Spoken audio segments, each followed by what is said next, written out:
Buenas tardes a todos. Good afternoon, everybody. It is a great pleasure to be able to present a work that we are doing here in Tampa, Florida.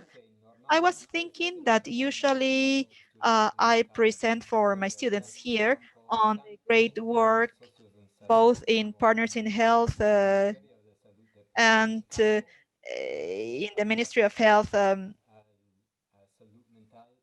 in terms of mental health, and it is really one of the main opportunities that I have to present a work that I am doing here locally. So to start, thank you for inviting me to this event. Thanks to the Ministry of Health and my friends from Partners in Health, to my team at the university where I work, and the team Tabata that I will speak about in a minute. For you to know, yes, I work here in the South Florida University, but it is not that south actually. As you can see here, we are in the Gulf of Mexico, where I live. It's in the Tampa city that has a population of a little bit more than 1 million people. To give you context, it is a very beautiful city, actually. And if you have the opportunity to visit Florida, I know that you all go through Miami, but Tampa is really a very nice city. It has a weather that is similar to Iquitos, not very different, at least in summertime. So it is very good. We have trees, we have everything. I do not work in tourism, but my city is great. This is a picture of Florida, South Florida University, in which important, significant amount of students are Latin and many Peruvians as well. Very well, then. Today I'm going to talk about the work that we are doing here in a couple of projects, mental health projects, and I'm going to talk about 19. Para empezar, quería mencionar cómo van las cosas acá en el estado. how things are going here in the state of Florida. So far, we have more or less, well, you can see here more than 700,000 positive cases and more than 500,000 deceased or dead people. In the United States, well, the situation is terrible, really, with more than 212,000 dead people since March. So in a state like Florida, where we have a lot of movement, mainly tourism, because of the parks like Disney, but also our beaches, what has happened is that the number of cases is increasing here. And actually, some minutes ago, I saw in the news that the country, now we have reached the highest number of positive cases.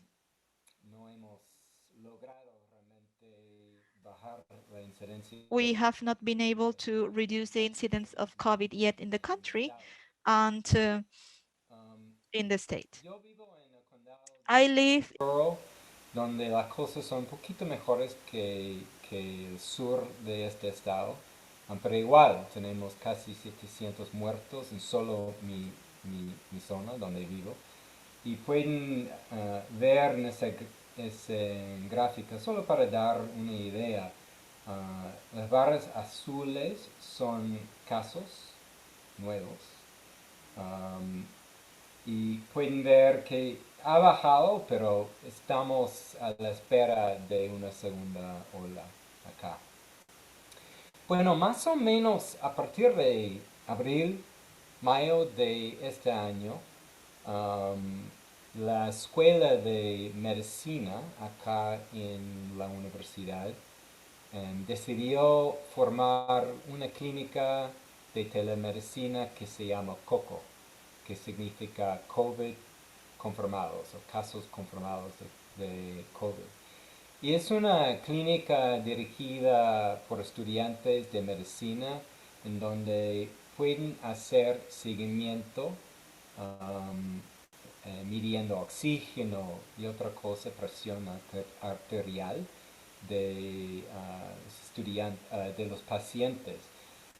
Pero muy pronto se dieron cuenta que también muchos de los pacientes tenían trastorno de salud mental. Bueno, solo para ver que ese desarrollo de esa clínica Coco acá por lo menos luce como algo innovador, ¿no? Y aquí son imágenes de las noticias de la prensa local en donde esa clínica fue presentada, ¿no? Entonces, Bepi también mostró este gráfico y bueno, me lo mostró hace meses y meses y meses y siempre lo uso porque es excelente y también muestra exactamente lo que Bepi estaba diciendo, es esta curva larga de trauma, ¿no? Y de salud mental y los problemas de salud mental. Entonces, al ver esta ola concurrente de trastornos de salud mental, la clínica Coco decidió hacer una, una clínica aparte, bueno, una rama, digamos, aparte, para brindar consejería de salud mental, ¿no? Para los casos confirmados. Pero debido al mismo virus y debido de que no podemos ir a las casas de los pacientes, decidimos hacer esta clínica totalmente virtualmente usando esa herramienta de Microsoft Teams, que es, si no han visto Teams, y yo sinceramente no había sabido de Teams antes de marzo de este año, pero Teams es un programa de Microsoft que permite no solamente hacer videollamadas como Zoom, sino también comunicarse como equipo con chat, video, documentos, Excel, etc. Entonces formamos un grupo que se llama 3CO, COVID Confirmed Counseling Group. Y me gustaría mostrarles algo muy práctico sobre el uso o cómo armamos solo estoy verificando, aparentemente mi audio está un poquito mal. No cuento con audífonos, entonces intentaré hablar un poquito más cerca al micrófono. En todo caso, lo que quería decir es que hemos armado un equipo y en base de lo que estaba diciendo tanto el doctor Bepi y Raviola y Vikram Patel, me gustaría mostrarles un ejemplo de brindar servicios en base de la comunidad. Servicios de salud mental. Entonces formamos un grupo acá en Teams y como pueden ver tenemos dentro de Teams, si uno forma un team puede tener varios subteams o subequipos que en Teams se llaman canales. Entonces formamos este grupo y en donde manejamos el proyecto. Ponemos canales diferentes para información sobre COVID, un canal acá en donde manejamos los pacientes, donde hay preguntas para los médicos, donde podemos programar las citas, donde hacemos supervisión, etcétera, también de capacitar. Y acá es donde los consejeros se comunican por medio de chat. Y en cada pestaña podemos abrir y manejar, aquí son todos los canales acá, es donde manejamos la consejería. Hicimos una capacitación en línea de voluntarios. Esos voluntarios, yo también no tengo licencia de dar psicoterapia, entonces yo me considero alguien que soy de repente un expert learner, como nos mostró los niveles diferentes de Dr. Patel. Entonces hicimos la capacitación en línea de cómo brindar consejería a los pacientes con COVID. Y de hecho, no he conocido, y todavía en vivo no he conocido a esas personas, pero vamos trabajando juntos ya por meses en esta clínica de consejería. Y Doctor Bepi también nos habló de primeros auxilios psicológicos. Entonces eso es lo que hemos usado también para capacitarnos en cómo dar ayuda a los pacientes. Entonces existe también los materiales en español, que sé que Socios en Salud también está usando con sus pacientes. Es algo que hemos usado acá. Y la idea acá es que podemos aprender las cosas más importantes. Bepi también mencionó ver, escuchar y referir. Y eso es exactamente lo que estamos This is exactly what we are doing through the counseling we are providing. So essentially what happens is that the physicians,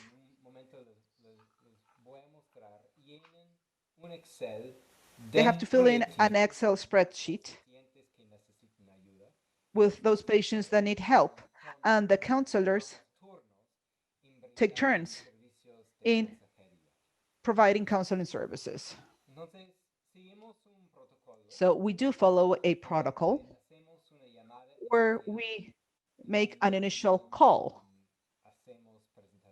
This is where we do an introduction, we do a screening using some instruments and tools, but usually what we are doing is to listen to them, and we try to help them in that precise moment and also to link them. We are not implementing this full-fledged psychotherapy protocol. It's rather giving accompaniment and support during that phase of healing, curing themselves from the virus.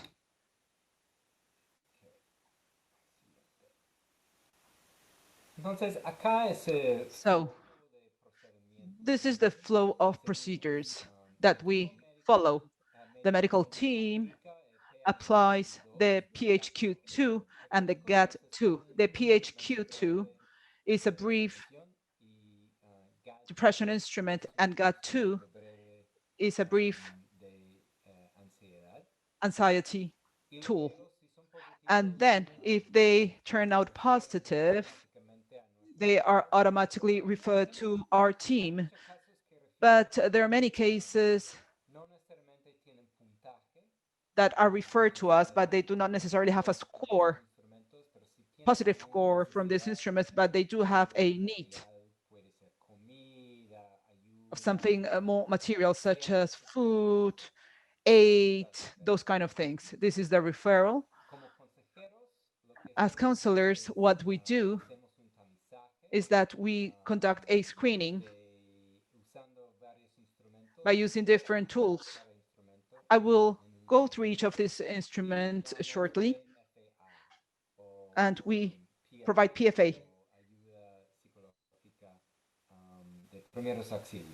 Psychological first aid, PFA. Then we make weekly calls, up to 5 calls, as a follow-up. So here I am showing the Excel spreadsheet, which is part of our team in the COCO clinic. Here, the volunteers follow their patients. Obviously, I have deleted the confidential information, but it is usually filled in with names. And this is where they input patients' information, birthday, date of birth, the number of the medical record, age, language, the language they speak, whether they speak English or Spanish, their address. In case of an emergency, as counselors, if we are talking to someone who might have some suicidal ideations, so we need to know where the person is so we can send help to them, etc. The contact number, etc. And then this Excel spreadsheet continues, and then we record this type of information. This is where we record in real time any information about our patient. Please note that this is not a trial nor a study, and we are only applying this screening to better understand what is happening. We have learned that sometimes when talking to patients, we might know a couple of things, which is understandable, but after further inquiring or probing the patients, we realize that the person might need much more help. And we could help them both in terms of mental health and other real life related things where they might require support. This reminds me of a saying of a very good friend of mine, Dr. Leca from Socios and Salud. He says that perhaps in Caraballo, we go to a house to help a person who is recovering from TB, but you cannot just ignore what is happening around this person, and that is our responsibility. We shouldn't just focus on a micro thing, but we need to look at the macro environment so we can provide help in all aspects, and that is what we're doing in this COCO clinic. So we record all the call attempt dates and the results, the indexes of the different instruments. The instruments that we are using, there are quite few, but I wanted to share with you. I wanted to share them with you so you can see what they're all about. One of them is the Pandemic Stress Index, PSI. This comes from the University of Miami. That is my competitor, but they're very good colleagues. They have everything available in Spanish, which is quite convenient. There was no need to translate anything. And this helps us to understand what is actually happening at home and how has their lives changed after the pandemic or during the pandemic. It is free of charge. Here I have included the link if you wish. If you want to learn more about this instrument, then we are applying the anxiety scale due to coronavirus. This is very similar to GAT-7, which is an instrument to measure the anxiety symptoms, but it is specifically about coronavirus. El artículo de Dr. Lee I have included the paper from Dr. Lee, who created this. And as I said, it is freely available on the internet if you wish to use it. Both. Well, all these instruments include a score that help us to provide support to the patient. This is the typical PHQ-9, which is the questionnaire on depression that helps us to better understand about the seriousness of the symptoms of depression that the patient might be experiencing. Well, these are just some data. Once again, I mentioned that this is not a study. These are just data that we are collecting to better understand how we are doing as a clinic. Some of them are just estimates. For instance, I noticed that we are not collecting data on sex. In a study, we would usually collect data on sex. But perhaps it's incredible, but I am the only one who speaks Spanish in the team. So all the patients, all the Spanish-speaking patients are working directly with me. And it's very interesting because I might be talking to Cubans, Peruvians, Mexicans, etc. Up to date, we have had almost 100 patients referred of 47 years of age, more women than men. There are different Spanish speakers, as I said. These are the number of hours of counseling provided, almost 60 hours of counseling, and most of them have more than one call or visit. And this is completely optional. The patient can tell us at any time, I don't need it, no, thank you, but most of them do have more than one visit. And some of the common answers we receive, I suspect that you are working in the field with different patients and that you might hear a lot of the same problems, not just the physical symptoms of the virus by themselves. A lot has to do with paying rent, going to work. Several have told me that it's horrible to be poor in a rich country. We have almost 20 million people unemployed because of coronavirus. Before March, the unemployment rate was less than 3%, which is quite low.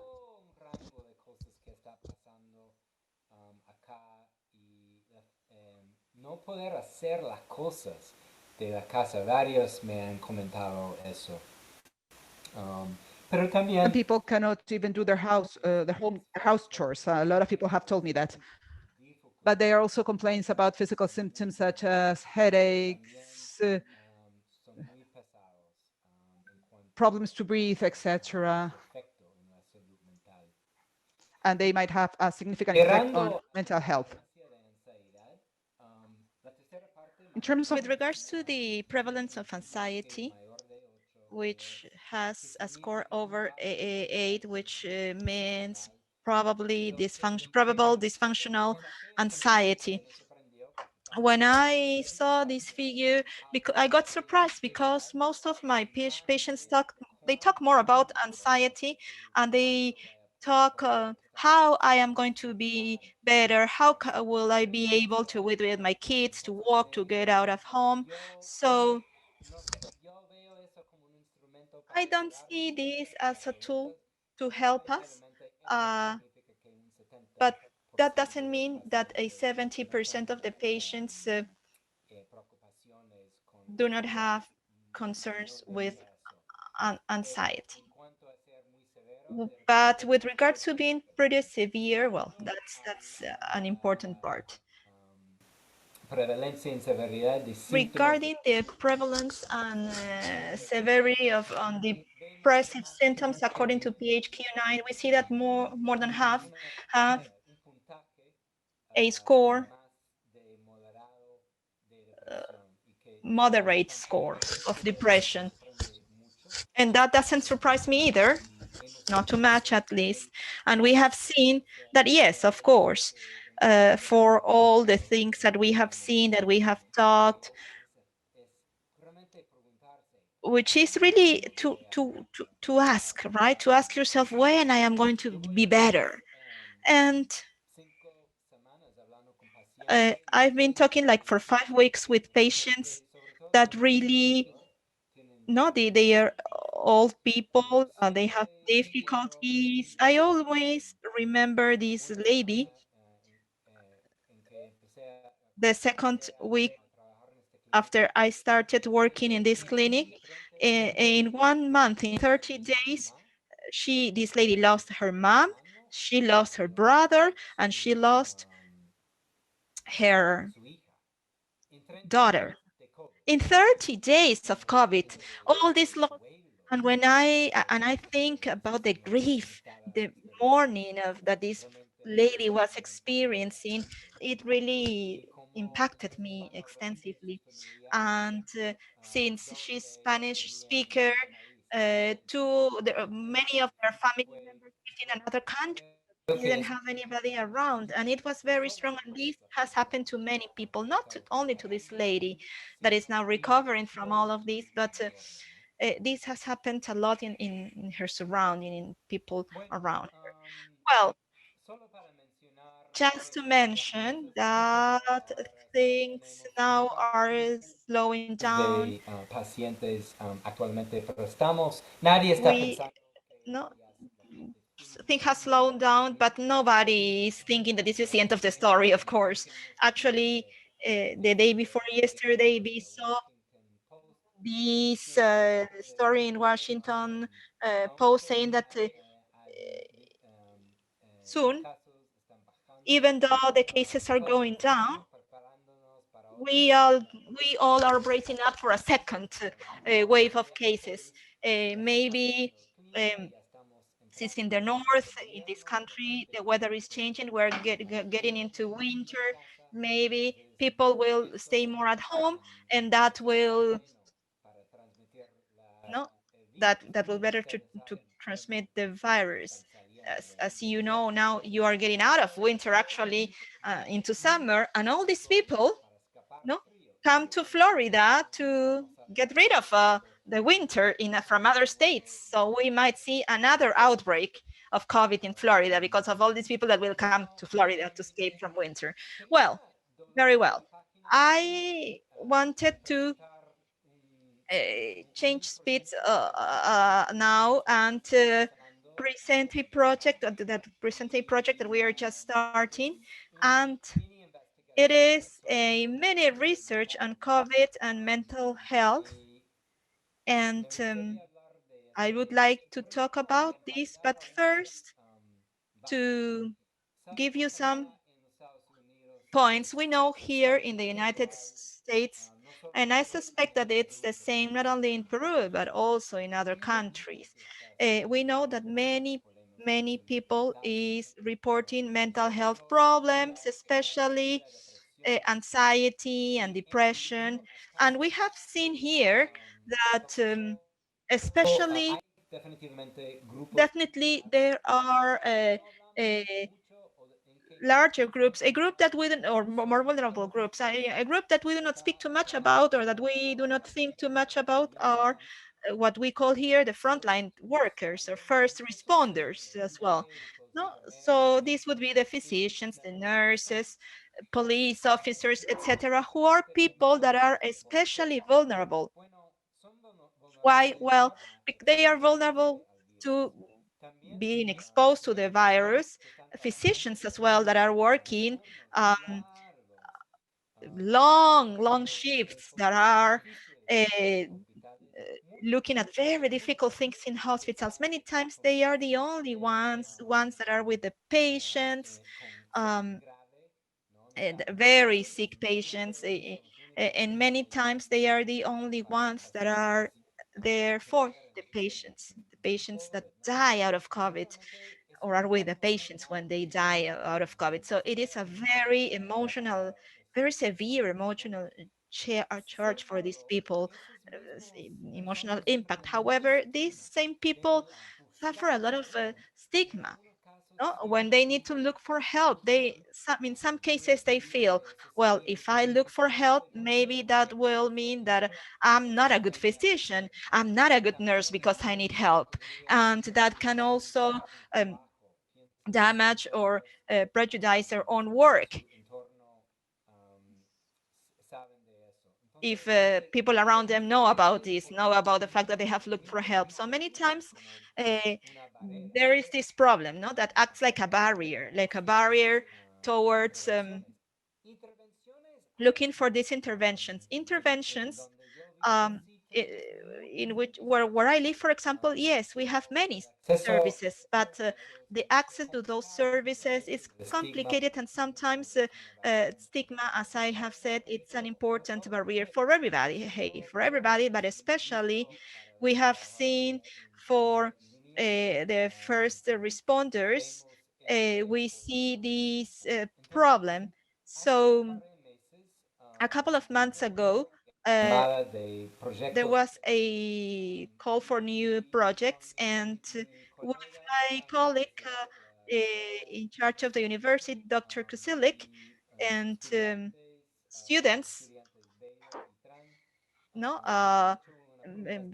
better in Trump to students, we made a proposal, and we have received some funding for or to create a chatbot. So Dr. Bepi and have mentioned this, and Dr. Patel also have mentioned these kind of situations, but I know that Socios and Salud Partners in Health, they have their own chatbot, and it's a boom now, and it makes sense. It makes sense.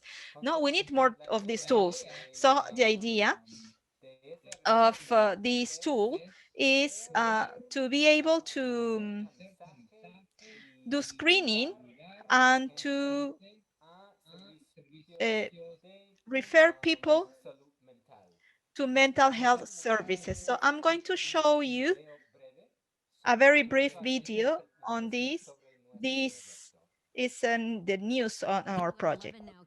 People on the front lines of the COVID-19 crisis, USF researchers are working to develop a tool to help as the pandemic takes a toll on their mental health.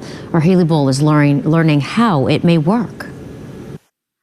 Each day, everyone from doctors to firefighters are on the front lines dealing with COVID-19. A lot of people that are struggling with mental health don't always have that strive and bravado to go out and find those resources. One, because of the stigma that was brought up, through the fire service, and that we're everybody's saviors. But now, USF researchers are focusing on those responders.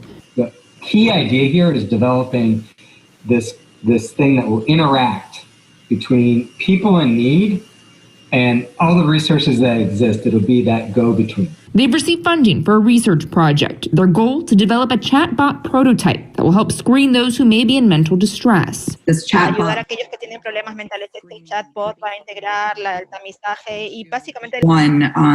into one product. And why that's so important is people are going to be in different places in terms of their level of stigma surrounding care seeking. One of their partners, the Crisis Center of Tampa Bay. It says they've received more than 9,000 COVID-19 related calls from people, but not as many as expected from first responders. So sometimes we take for granted that our professionals in this field are always going to be at 100%, and we don't necessarily always remember and think about the toll that a pandemic such as this is taking on our first responder community. St. Petersburg Fire Rescue says they have programs and resources for their firefighters in place. Ask for the help when you need it. But different things may help different responders. Haley Bull, ABC Action News. Okay. Very well then. So, so we are developing this chatbot And we have, just to show you, basically in our project, we are mapping all the services that exist, which are the most adequate ones for workers, first-line workers. And we are doing this basically with research, with training and working with these frontline workers, but also working with our collaborators in the community. And then after that, we will really create this prototype of Tabata. Tabata is the name of the chatbot that will be able to basically understand the problems that the chatbot users are experiencing, their preferences on what type of service they could have. It can be education, self-help programs, until many other things. So it will give you a menu of options. That's the idea of this chatbot. That's the idea behind this project. One thing that I wanted to mention as well is that we are not giving interventions through this application. There are others doing this. The objective here is to help people and to let people know about the services that exist. However, we want our application, our app, to look like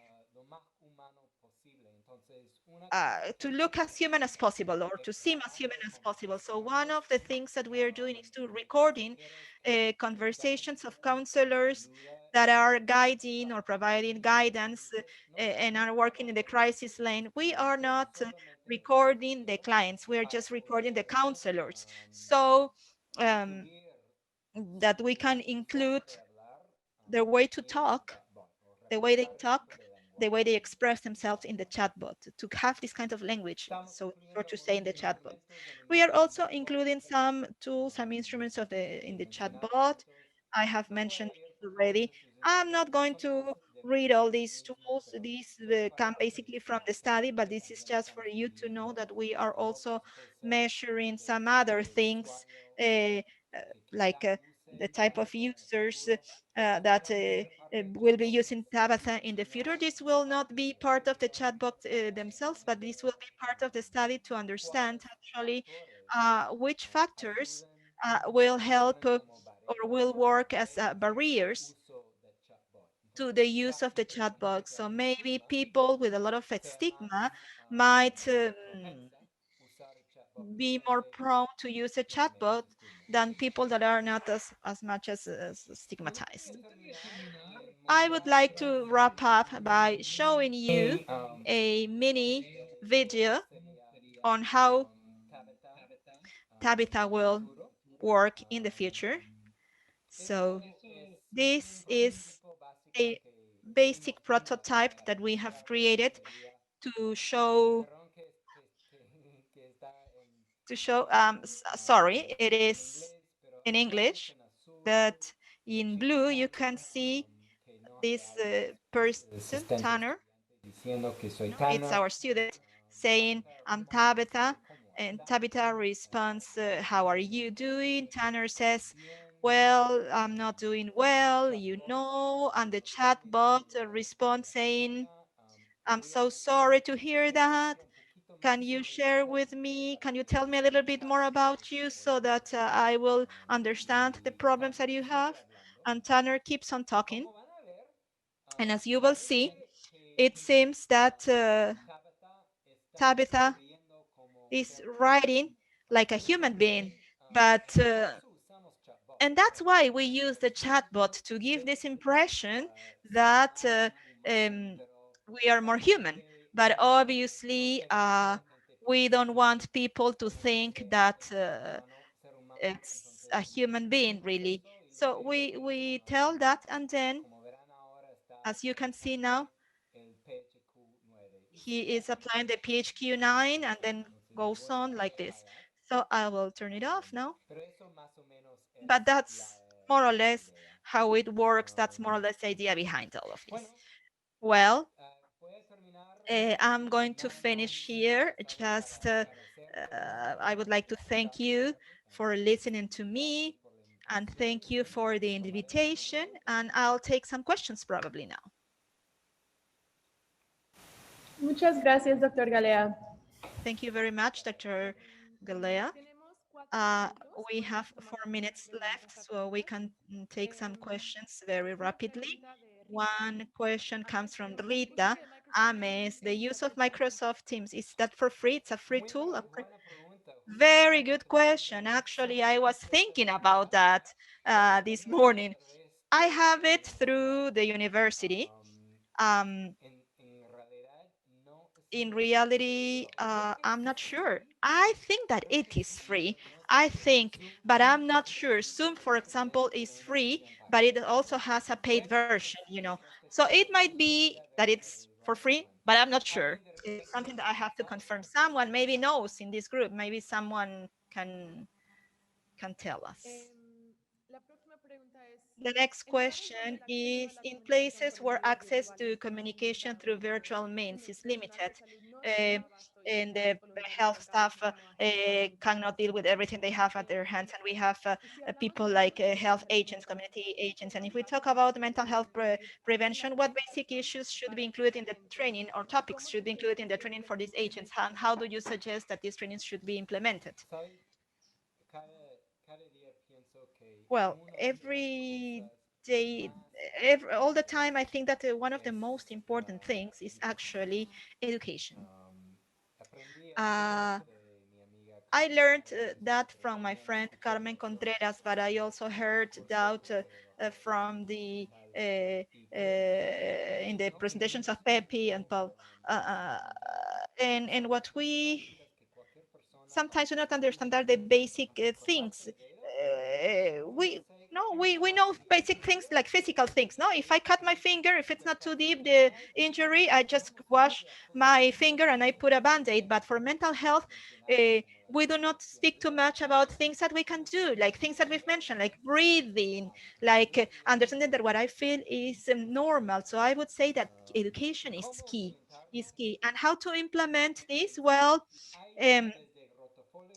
you have flip charts that Socios and Salud uses, or the chatbots that provide information. I believe then that there is a huge opportunity to provide this information in different manners, whether verbally until using technology.